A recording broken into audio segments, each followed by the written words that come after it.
নিশ্চয়ই আল্লাহ তাআলা তোমাদের জন্য রোজাকে ফরজ করেছেন।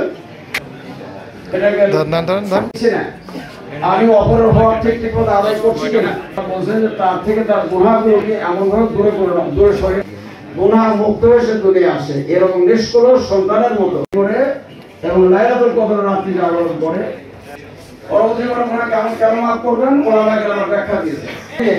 রোজার আদর্শ নিয়ে, রোজার শিক্ষা নিয়ে বাকি একেবারে ডাক দিলে আবার মসজিদের দিকে চলে যায়। কেউ কেউ এই নিয়মের আমি আল্লাহর গোলাম, আমাকে আল্লাহ নির্দেশ দিয়েছেন কাউলা সুরুল আমাল বিহি ফালাইসা লিল্লাহি আলাতুল আয়াতুল আমসা। আমল কোনটা? কোরআন সুন্নাহ বিরোধী কাজ, আল্লাহ রাসূল বিরোধী কাজ হচ্ছে মিথ্যা বলতে পারবে না।